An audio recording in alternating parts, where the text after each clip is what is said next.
All right, students, here we go. We're going to be talking about volume of spheres today, continuing our journey into three-dimensional geometry.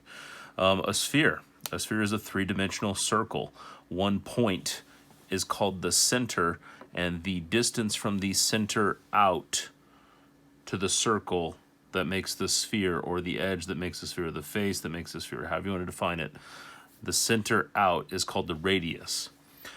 This extends into all three dimensions, so I've shown you that with what's called the great circle here, which is kind of like the equator of the Earth. It wraps around it in the exact middle. This distance from center out is called the radius, and that is what our formula is in terms of. So that distance, that measurement, is going to be very important. If you're given the diameter, just take it and divide it by 2 to find the radius. So radius equals diameter divided by 2. In this first example, I'm going to show you, we start with the radius, and then I'll show you one with diameter as well. I also see some examples where you'd be asked to find maybe like half of a sphere or hemisphere. That just takes all of this and really divides it by 6, but you could find your volume and then divide it by 2 to find the half of a sphere. Here's your formula. Volume equals 4 times pi times radius cubed, all divided by 3.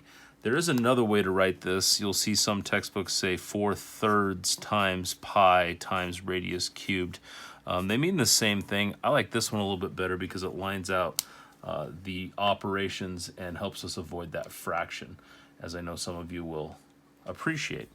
So let's look at this first example. We got r equals 6 inches. They don't give us any picture.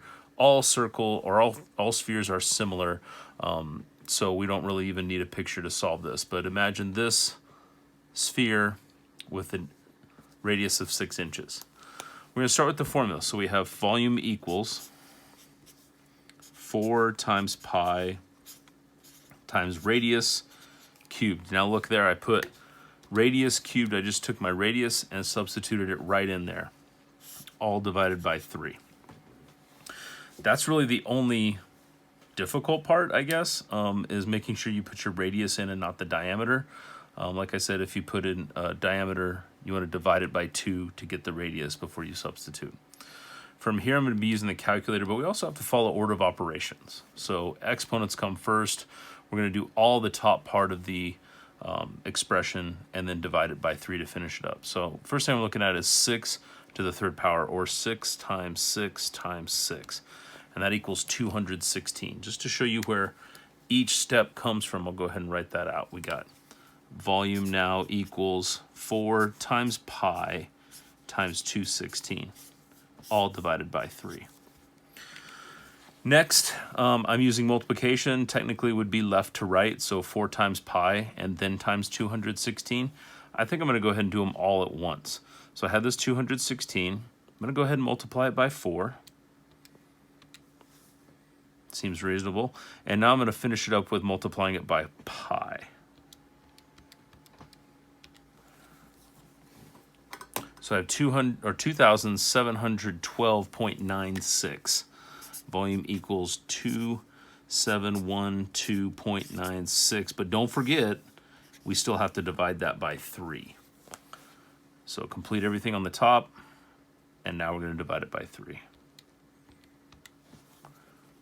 All said and done, volume equals 904.32. Now looking back at the label, this is inches, so volume equals 904.32 inches, and since it is volume in 3 dimensions, we're going to be calling it cubed or cubic inches. Inches cubed or cubic inches would be fine as well. Looks good. Get this out of the way there.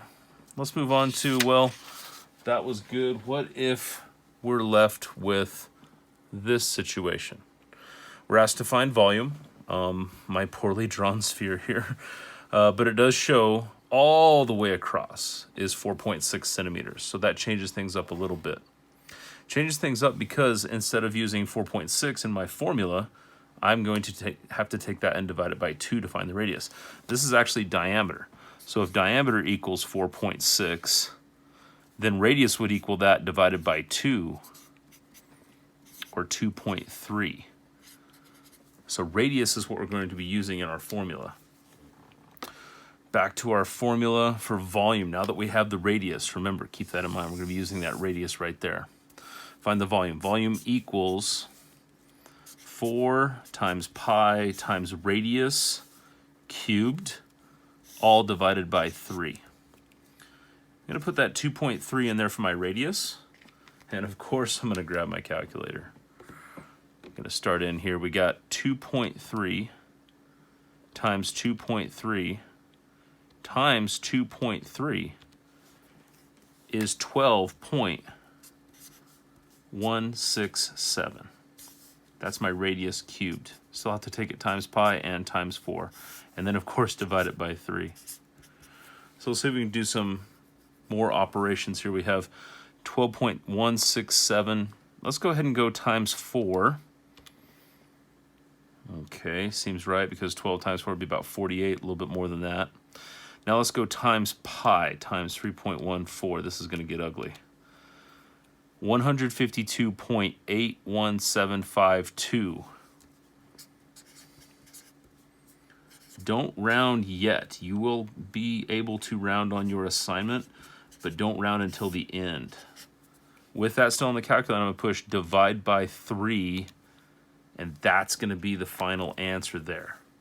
50.939173. Let's round that to the nearest hundredth. Volume equals 50.94, because the next 9 would round the 3 up to a 4. Cubic centimeters, or centimeters cubed for a label, and that's how you find volume of a sphere. Please let me know if you need some help via email, Google Classroom comment. I'm available to help you. Thanks for watching.